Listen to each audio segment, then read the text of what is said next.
अस्सलाम वालेकुम दोस्तों, आप देख रहे हैं घरेलू इलाज और मैं हूं हाफिज़ मोहम्मद बिलाल शाह। दोस्तों, जो आज मैं आपको बताने वाला हूं वो है कब्ज़ के बारे में। एक दोस्त ने सवाल किया है कि मुझे ज़्यादातर मसला कब्ज़ का रहता है कि कुछ भी खाएं तो कब्ज़ का इशू ज़्यादा रहता है। और तो अगर ऐसा कुछ भी है तो पहले तो ये देख लें कि कब्ज़ क्यों होती है। तो उसकी कुछ वजूहत ये हैं कि जो दोस्त कुर्सी के साथ ना टेक लगाकर या दीवार के साथ टेक लगाकर खाना खाते हैं, तो ऐसे इस तरह खाना खाने से ज़्यादातर लोगों को ये देखा गया है कि वो उनको ये कब्ज़ हो जाती है।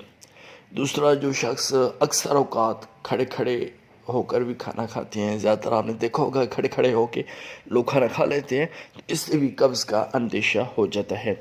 और कुछ लोग सवारी पर बैठकर खाना खाते हैं, तो इससे भी बदहज़मी होती है और कब्ज़ की शिकायत हो जाती है। तो ऐसे लोग ये चंद अमूर करें, इंशाअल्लाह 2-4 दिन के अंदर अंदर ये मसला बिल्कुल हल हो जाएगा। कि इसमें एक तो ये करें कि पके हुए अमरूद खाएं, कच्चे अमरूद नहीं खाने। कच्चे अमरूद मज़ीद कब्ज़ को बढ़ाते हैं। पक्के जो अमरूद है ये आप खाएं, तो इंशाल्लाह कब्ज़ जो है वो हमेशा के लिए ख़त्म हो जाएगी।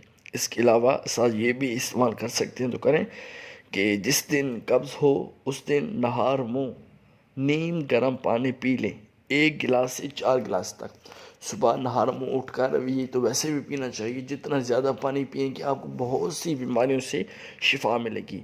पानी ज़्यादा से ज़्यादा पिएं और सोते वक्त 1 या 2 संतरे खा लें। इससे भी आपकी ये जो कब्ज़ का मसला है ये हमेशा के लिए ख़त्म हो जाएगा। ये उनके लिए है जो जिनको अक्सर इस तरह के मसले रहते हैं।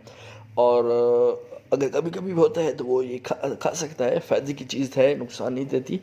और आप ये भी कर सकते हैं कि थोड़ी सी सौंफ दूध या नीम गर्म पानी के साथ ये ले लें। इसको सौंफ को गर्म पानी हो या दूध हो उसके साथ इसको निगल लें। और ये भी कर सकते हैं कि नीम गर्म पानी में 2 चम्मच खालिस शहद, 1 चम्मच नींबू और 1 चम्मच अदरक का रस हल करके पी लें। इंशाअल्लाह जिनकी दायमी कब्ज़ का मसला है वो ख़त्म हो जाएगा। और इसबगोल का इस्तेमाल भी कीजिए।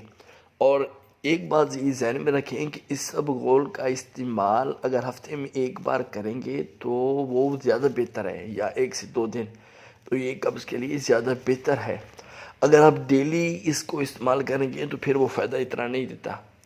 ठीक है, और उम्मीद है ये वीडियो आपको पसंद है होगी। वीडियो पसंद आए तो लाइक करें, शेयर करें और हमारे चैनल घरेलू इलाज को सब्सक्राइब करें और साथ मौजूद ना बजने वाली घंटी को भी बजा दें ताकि हर न्यू आने वाली वीडियो आपको मिल सके। अल्लाह हाफ़िज़।